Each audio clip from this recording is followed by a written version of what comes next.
Welcome to the CBS Radio Mystery Theater Archives, the only YouTube channel which has the original classic episodes of the CBS Radio Mystery Theater in order with no ads. Thank you for listening, and now, enjoy the show.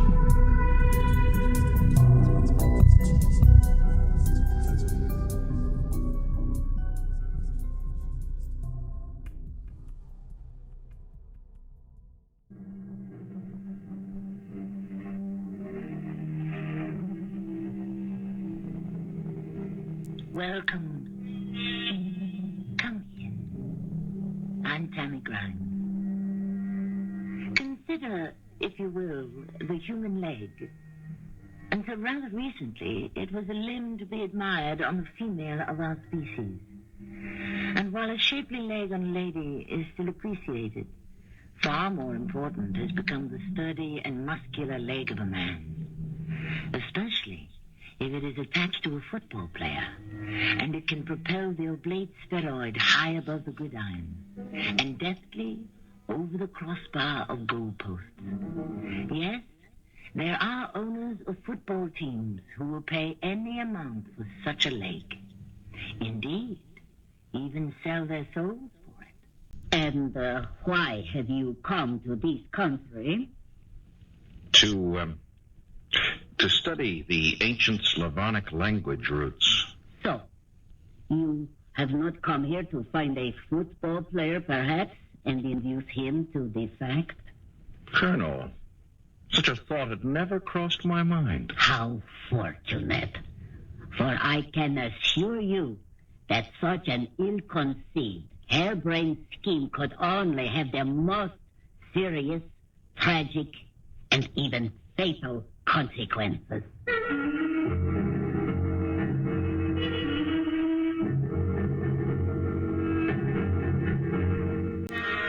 Our mystery drama, The $1 Million Leg, written especially for the Mystery Theater by Sam Dan and stars Tony Roberts. I'll be back shortly with Act One. Well, despise it or adore it, you cannot ignore it. And it enters our lives with the first red leaf of autumn and departs with the last white snowflake of winter. To paraphrase Mr. Ira Gershwin, the Rockies may tumble, Gibraltar may crumble, they're only made of clay. But football is here to stay. And what does this tell us about our society? What's it supposed to tell us? I'm always uneasy when the heavy thinkers find social significance in what is basically a very simple activity. Namely, 22 beefeaters breaking heads for the possession of an inflated chunk of pigskin. Tom, are you mumbling into your beard about heavy thinkers again? I don't have a beard. Well, you should. After all, you're a heavy thinker now yourself. I used to play football 10 years ago. I know it. That's why Bobby married me. Was he thrilled to be the brother-in-law of an all-American quarterback? You have no idea what it did for his ego. Suddenly he became an insider and privy to the arcane secrets of one of our greatest weekly religious rituals. Football is not a religious ritual. I'll turn on the sound. Oh, please don't bring up the sound. Right, Doc. And don't call me Doc. Why, I think it's a charming name. You know I hate it. Why? The reporters used to say I was the only one on the squad who could read and write. Well, brother dear, you did go to Mid-Eastern State, which is nothing more or less than a football factory. That's a lie, and you know it. Many of us, some of us anyhow, at least I went on to higher things. Oh, yes, you did, and with a vengeance. Mom and Pop, if they could see me now, they'd be proud of me, wouldn't they? Well, almost. Almost? What are you saying, Jan? Wasn't it Papa's greatest dream to have a son who wouldn't have to go down into the mines? I mean, a son who would wear a suit and a white shirt and a tie, and people would call him Professor? Listen, if they were here now, they'd be bursting with pride. Not quite. To make it all sweet and complete, you'd have to be married, with sons to carry on the name. Incidentally, Tom, why don't you get married? I will when I find the right girl. How can you ever find her if you don't look? Oh, will you look at that? Poor Larry Verby. You see him pacing the sidelines? Larry Verby. Oh, my. That is Larry Verby? Forget it, Larry. The referee never changes the decision. You know, I could have married him. He asked me for dates, you know. Wide receivers will do anything to get on the good side of the quarterback. Oh, I'm glad I turned him down. Look how bad he is. It's unbelievable. Yes, it was unbelievable. In less than 10 years, lean, lithe Larry Verby had somehow been transformed into this obese and jowly tub of fat. Leapin' Larry, he was called, back in those days when I would throw the long, deep passes into the end zone. And he would down for the certain six. Sept to Verby, Sept to Verby. The writers said our fame would endure forever. Poor Larry. He looks just awful. Well, he has to try for a field goal, and he doesn't have a decent kicker. Watch this fellow Marlowe. Oh, he missed. Too wide and too short. You make it sound just too tragic. Well, it is tragic for Larry. I mean, how can he win without a kicker? And how long can he coach the New York Knights if he isn't a winner? Well, the problem. Here, we play students and no one gets paid. Not even me, the coach. Yes, here we build character. Unless, of course, we should have a winning season. Will that ever happen?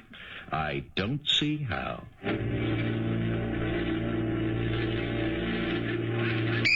All right, everybody over here.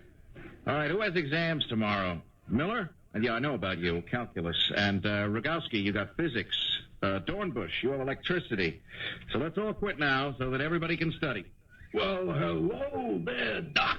Larry Verby. In the flesh. And quite a bit of it, too. That's what comes of 10 years living high off the hog. Let me look at you, old buddy. You could still get out on the field and run my New York Knights offense. Yeah, you don't need a quarterback, right? You just ain't whistling Dixie. I need a field goal kicker. Draft one. From where?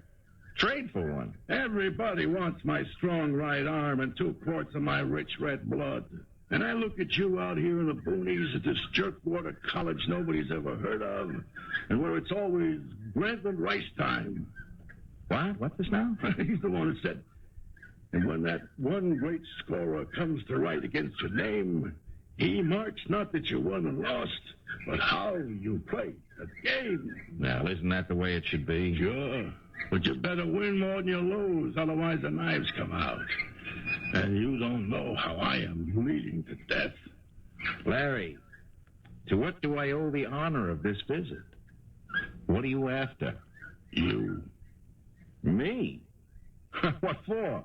I got a job for you. I have a job now. A temporary job. As one of my coaches. No, I'm not interested in that kind of coaching. You wouldn't have to do any. That's, just to put you on the payroll. Now, what would I have to do? It's hard to explain. Well, then, forget it. It's worth $25,000. Okay, $30,000 for just a couple of weeks' work. What kind of work? First, you have to meet somebody. Who? She's at the motel. Ah, she's at the motel. Oh, Larry. No, Doc. It's not what you think. No? Would I try to pull something like that on a straight arrow like you? A milk drinker? No. I wanted to state the proposition. The proposition? Hey, it doesn't get any better, Larry. I need a field goal kicker. He put me back in business.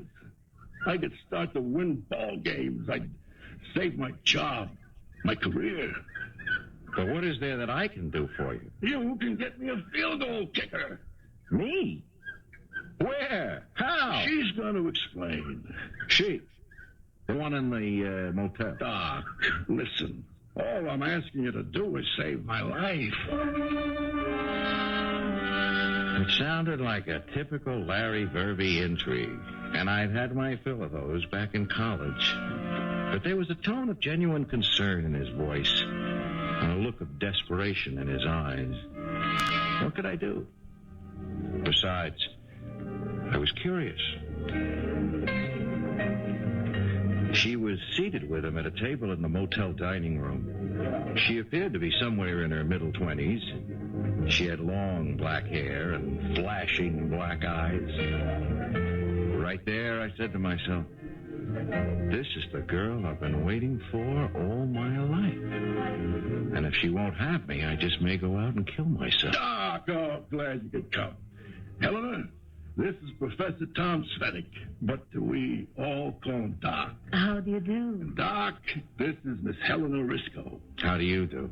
Won't you sit down? Well, thank you. Larry has said so much about you. Oh? Has he? Of your exploits on the field of football. That's all long ago and far away. But you are also now the professor. Yes. Yes.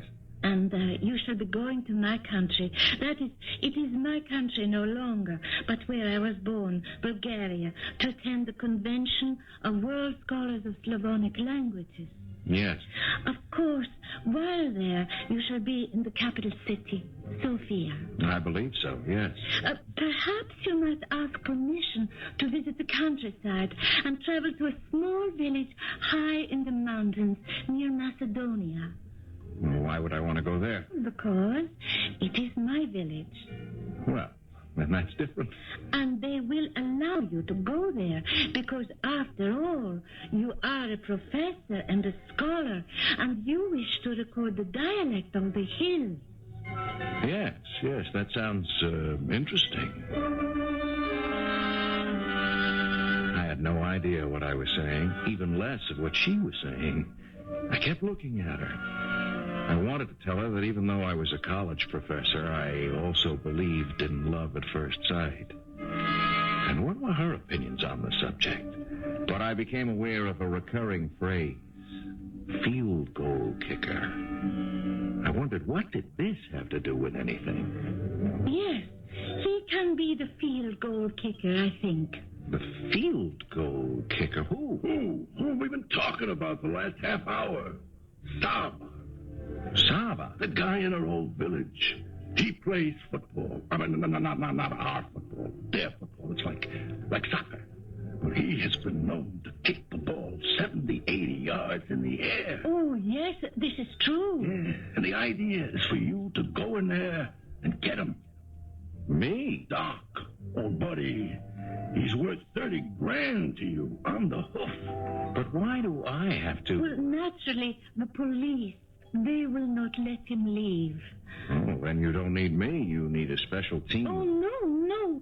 He could get out. There are ways through the mountains. But he does not know why he should leave. It seems to me you could just write him a letter and tell him. Oh, no.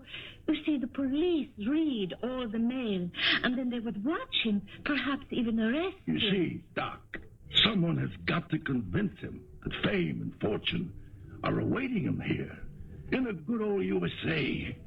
Doc, sell him on that idea. Then sign him to a contract. Now, wait a minute. You want me to undertake this cloak and dagger operation? Well, you're going there anyhow for the convention, aren't you? Oh, it would be very important for Sava to come to America. I can see why it might be important from Larry's standpoint. It is even more important for me. For you, Miss Risco. Please, Helena. Sava and I, we were brought up together in the village, which is called Rodopre. Oh, you were brought up together. Yes, from birth. We were born on the same day. That means he's your brother. Oh, I can see why you want him to come here to freedom. Everybody wants this guy, Sava. Well, then I'll certainly try to do what I can. Oh, Doc, what man ever had a greater pal than you? You mean you'll do it? I'll do it. I think it's only right to tell you, it will be dangerous. Dangerous? If they suspect why you have come, it will mean prison. Once again, I wasn't listening. I was looking at her, especially at those bright black eyes. Yes, they were filled with such promise, such delight. Did it matter what she was saying? I was looking into those eyes. I was lost in those eyes.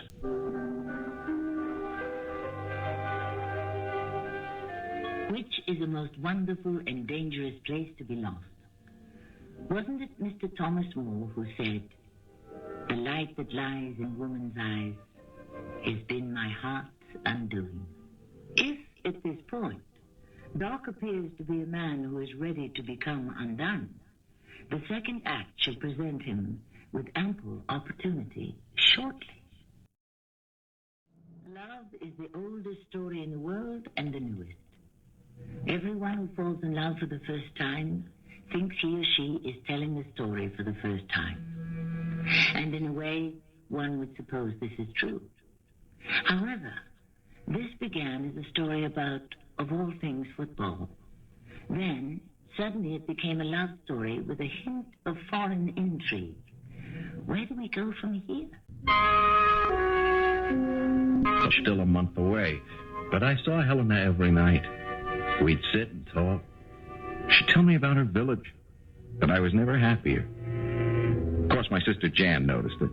Before I knew, she'd gotten the whole story out of me. You are crazy. I'm in love. Because of this thing you're being set up for. Being set up? What does that mean?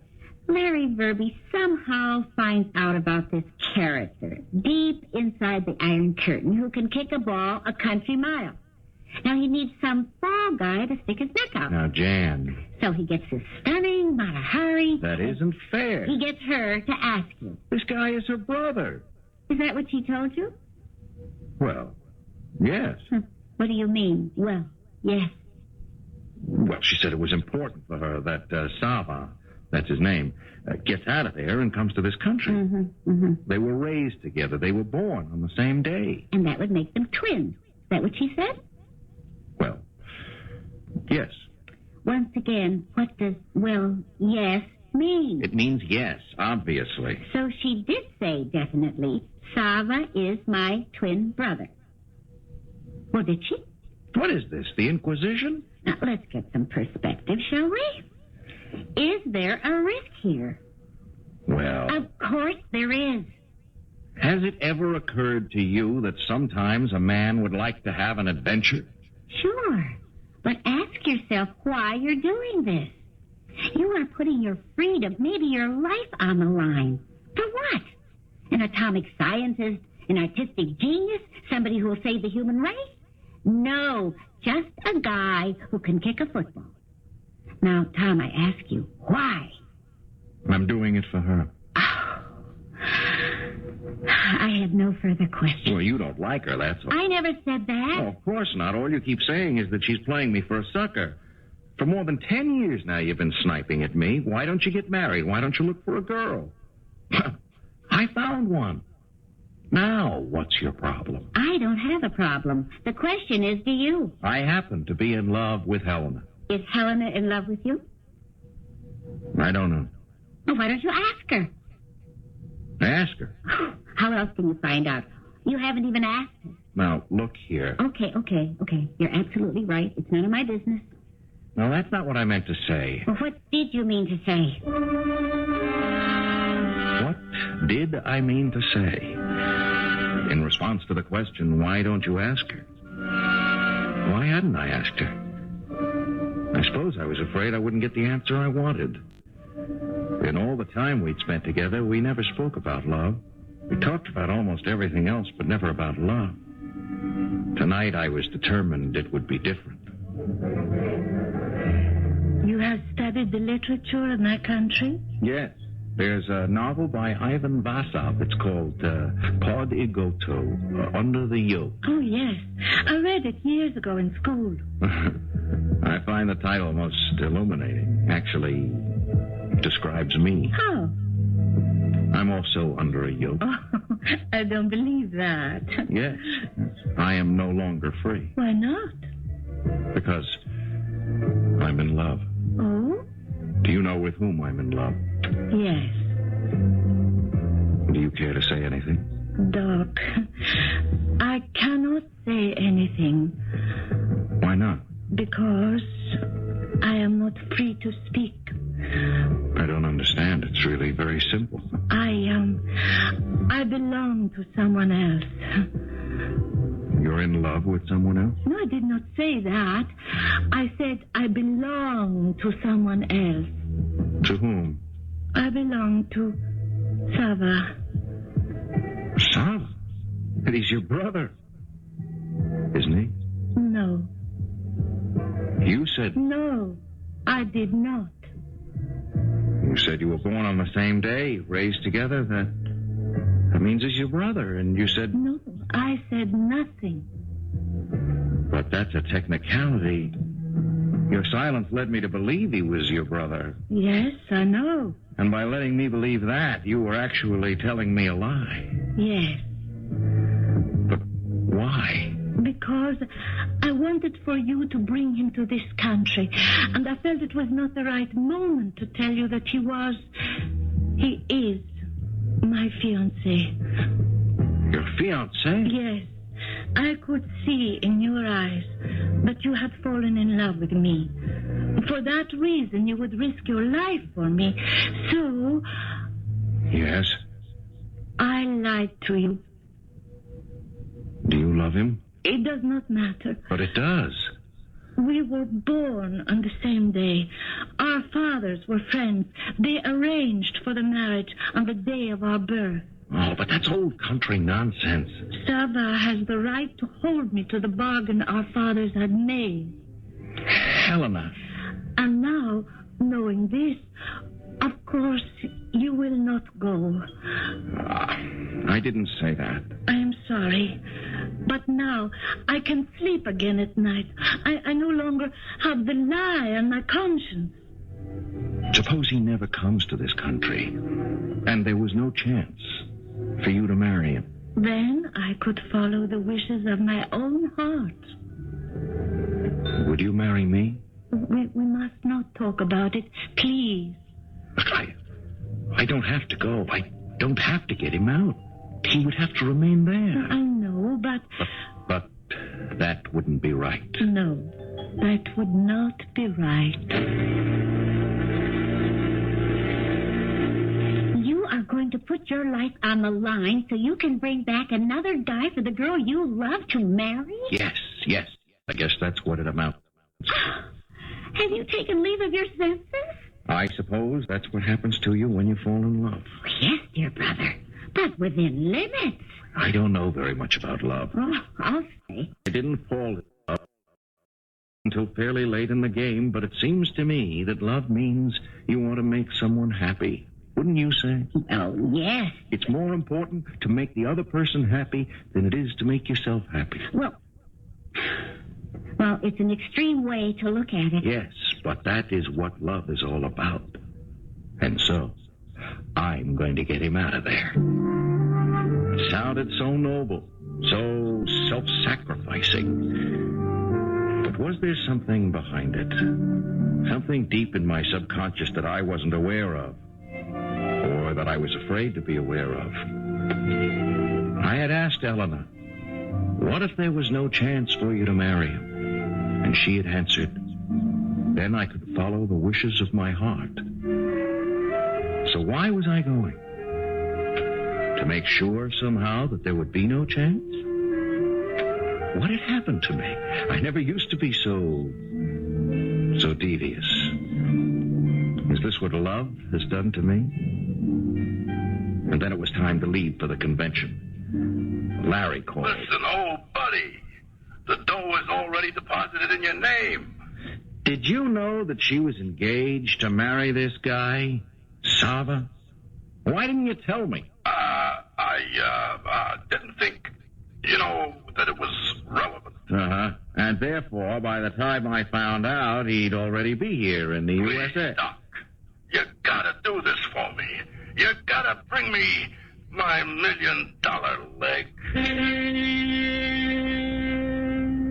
I went to Sofia, an ancient and historic city in the mountains of Bulgaria. That need not concern us here. And at the convention, I read an original paper on the Thracian-Illyrian roots of the ancient Slavic languages, which was well received, but that need not concern us either. And then, instead of going home, I went to see the police official in charge of giving foreigners the right to travel through the country. Her name was Colonel Rehova. She was tall and thin, and she might have been good-looking except for her eyes. They were blue. The blue of Arctic ice. She spoke perfect English in a chill voice that matched her eyes and could freeze you to the marrow of your bones. You wish to remain several additional weeks in this country. Yes, Colonel Rehova. For what purpose? I'm tracing the original Wendish roots of antiquity. I believe they may be found in and around the Rodopre district. Yes. Well, that's it. Nothing more. No, it's really that simple. Nothing, Professor Svetic, is ever simple. How do I know that you are speaking the truth? What other reason would I have to go to the mountains of Rodopre? I ask a question, you reply with another question. That is not an answer. I have the credentials. I'm a professor of literature and languages. That is all? No, With me. I did not say that I do not believe you. Oh. Well, then you do believe me. I did not say that either. I neither believe nor disbelieve. We shall see what happens. Now, you must fill out this form, and this one, and, oh yes, these three. And the blue, and the red. It was 6 full days before I saw the last of them, or so I thought. In form number 3472/90, section K, line 6. Hobbies as a child of 8. You did not answer. I don't recall. There must be a reply to each question. There can be no blank spaces. This is the law. Yes, of course. I played chess. Then why did you not say so at once? For a while, it looked as if she'd throw me out of the country or throw me into prison. But finally, it seemed that everything, somehow, was in place. You are free to go. Free? Yes, free. Why do you look so surprised? Is this not a free country? Oh, yes, of course. You will take the train that leaves at 0800 hours tomorrow morning. You will remain on it until you arrive at the railway station in Rodopre. Each morning you will report to the chief of police. The chief of police? For your own safety, naturally. Naturally. And we hope you find many Thracian Illyrian roots. Thank you, Colonel. It was a long trip on a train that had seen much better days. But everything finally comes to an end. Rodopre! Finally, we arrived. I went to an inn, the only one in town. The chubby girl behind the desk gave me a gap-toothed smile. You come from America? Yes. I have cousin in Pittsburgh. His name Grigor Benko. You know him? No, I don't think so. He has big mustache. Everybody know Grigor. Where is everybody? The place is deserted. Oh, it's big football game. Football? Yes, I stay here because how you say in America, to mind the store. Yes. What means to mind the store? To place bomb? No? But why? Where's the football game? In field and the street. And today, you know who is playing? Saba. Saba. Finally. I was to see Saba. Meet him. In person. Saba, my rival for the love of Helena. Saba, my nemesis. Or would he be? What were my options?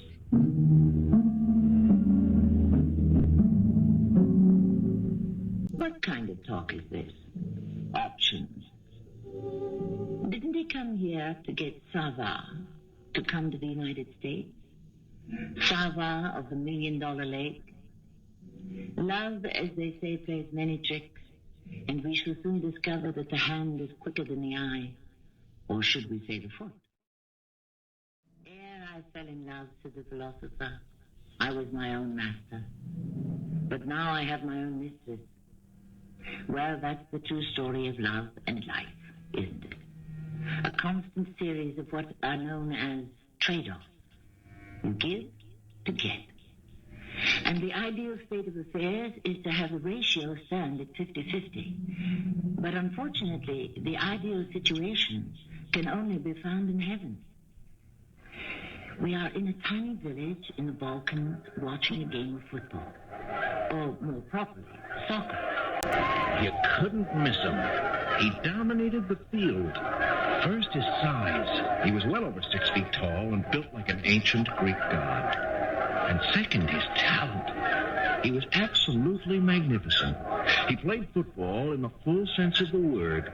His foot was like a magic wand. It would tap the ball lightly, or it would suddenly strike it with the force of a howitzer, and the ball would fly almost the length of the field, and the crowd ate him up.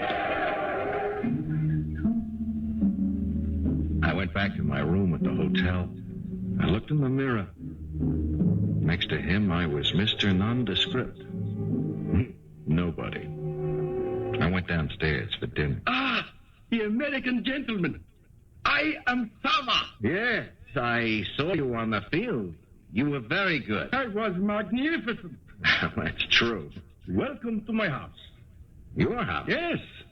Sava has always been innkeeper here since the first King Boris. That's a long time. Oh, you know our history? Yes. I know a lady who lives in America. It might be that you know her. Her name is Helena Risco. Yes, as a matter of fact, I do. You know Helena. Ilonka, come here. He, the American gentleman, he knows Helena. Oh? Bring wine, Ilonka. Bring wine. So, how is Helena? Very well. She is my fiancée, you know. Yes, I know. We were born on the same day, the same hour. Her father, my father, they said, these children will grow up man. But she's gone to America. Why did she go to America? You know, Helena, one day she says something, a joke, but the police, they do not like, and so it was thought perhaps it would be better for Helena should go to America. Now why are you here? To investigate the language. The language? I teach languages in school in America. Ah, good. I want to travel through the mountains, talk to the people in the remote areas. I'll need a guide. There's someone who knows the country. You have found guide. Me, who knows mountains better than Sava. Come, we drink wine, we be good friends. And we were good friends. You couldn't help liking him. He was brash and opinionated, but he had a pleasant quality about him. I didn't really tell him about the real purpose of my visit. Why was I stalling? I told myself I had to build up to it gradually. And I was doing that, really. How much money do you make playing football, Sava? Money? No, there is no money. It's fun. Well, in America, you'd make... Some stars make $1 million. $1 million? Oh, you could make $1 million. Me? How? Playing football in America. Oh, but that is American football. Well, all you would have to do is just kick it. Yes, that is correct. You've seen American football on the television? Yes. Well, there is a man on each team who does nothing but kick. I have seen. You could do that. Oh, yes. Better than some of them who do it now. Oh, better than them all. I would certainly agree. And just for that, there is $1 million? Some of them make it every year. $1 million. There was no mistaking the look in his eyes and the tone in his voice. He was interested. Extremely interested. One day we were coming home from a remote village. Doc, is it true about $1 million? Is it possible? You think maybe I could play football in America? Sava, that is why I am here. Duh. Yes. I have a contract from the New York Knights. The New York Knight. The New York Knights. They want you to play for them. Me? But how do they know of me? Helena told them. Helena? How can we get out of the country? It's dangerous. Yes, but Sava loves the danger. I know a trail through the mountains that shall take us into Greece. Good. All that you have to do now is sign the contract. The contract? Yes, the contract makes you the property of the New York Knights. Sava is his own man. Nobody's property. Not even for $1 million? For $1 million? Why not?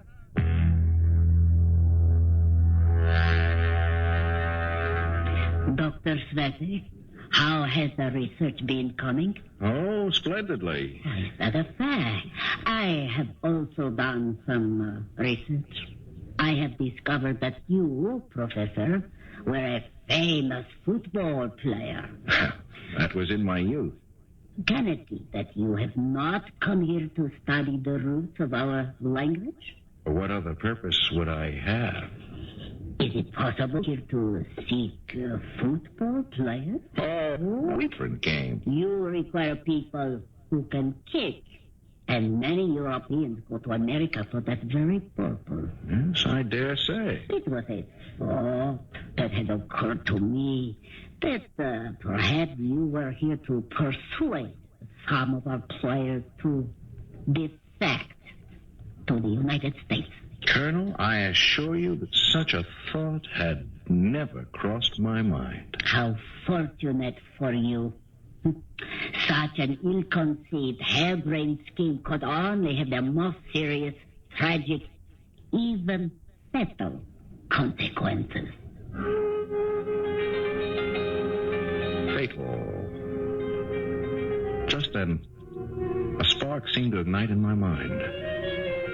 I could get rid of Sava. I had the papers in my pocket that could send him to prison for the rest of his life, if not the best part of his life. I could say to her, Colonel, this man solicited my assistance in getting to America, but I cannot take part in such a deception. And so we could make a deal, and I could be rid of him. But was it right? Was it fair? Fair? Isn't all fair in love and war? Colonel? Yes, Professor. Perhaps. What is it you wish to tell me? I wish to tell you that I'm so grateful for your permission to conduct this research. Oh, then you have discovered many things about our language. Yes, and also many things about myself. Doc! No. What? Are you awake, Doc? It's only 2 in the morning. We must leave now. Now? The police, they suspect. How do you know? That colonel, she's here. But I thought I threw her off the scent. No. These dogs, they hunt too well. Soon they find the scent again. We must go now, while she sleeps. And she will sleep. What do you say? The wine. You drugged the wine? Just a pleasant powder to make sure. She dreams for a time. Come, we must go. Walk quietly. I'm trying. It is not much further. Only 50 miles. Only 50 miles? And we shall be safe. What's that? The police. I thought They fill these woods. But we shall be too clever for them. Come. It will soon be light. We must hide. I know a cave. See how these bushes hide the entrance. Get in quickly. And now we shall light that candle. Eat, rest, and you must tell me about America. Well, Wait. what is it? Still. Somebody approaches. What happens if we're caught? We must not think of that. Should we put up a fight? Yes, we may as well die here. Be ready. If they are only 1 or 2, we shall have a chance. Use that heavy stick. No. Oh, no. Quiet. Ilonka. Why have you come here? Oh, Saba, you're leaving me. No, my darling Ilonka, I would have gone, and then I would have found a way to bring you to me. No, that is not true. I swear it. If you go to America, you will be forced to marry her. Helena! I did not think. In my foolish desire to go to America, I did not think. No, Ilonka, I cannot leave you. I love you. What are you saying? I will go back. You'll go back? Home. But that contract, you must tear it up. Burn it up. There will be no evidence. But you're turning down $1 million. What is money without Ilonka? I know, I sound like a fool. But Helena will insist that I live up to the agreement made by our fathers. Oh? Is that what you think? Yes, she was always madly in love with me. How could she help it? How could any of them help it? But I only love Ilonka. You don't love Helena? Helena, she never stops talking. How can any man love her? I don't know. I think she could find one. I wish she would. And then I could be released from the father's agreement. I could marry Ilonka and play American football and make $1 million. Oh, how I pray that she finds a man. Sava, old buddy, your prayers have been answered. She's already found one. You mean she will break the agreement? Consider it broken. Now, let's get out of here as fast as we can. And they did, finally. They made it into Macedonia and then to Athens, and then a jet to New York. I am happy to report that Sava married Ilonka, and Doc married Helena, and everybody is happy, including the millions of New York night fans who watch Sava boot those booming field goals every Sunday. I shall return shortly. There are those who bewail the fact that the hitters of home runs and the swatters of tennis balls and the kickers of field goals are, for the most part, better known and higher paid than, say, the splitters of atoms. Unfortunately, this has always been true, and perhaps it does bespeak an imbalance somewhere in our sense of values. However, while it's true that the ball players don't do as much good for society as the scientists, it's also undeniably true that they don't do as much harm to it either. Our cast included Tony Roberts, Carol Teitel, Bernard Grant, and Evie Juster. The entire production was under the direction of Hyman Brown. I hope you enjoyed this episode of CBS Radio Mystery Theater. If you've enjoyed this and want to hear more, please subscribe to this channel. You can also visit my other YouTube channel by searching Mr. Brian McCarthy in the YouTube search bar. Till then, thanks for listening.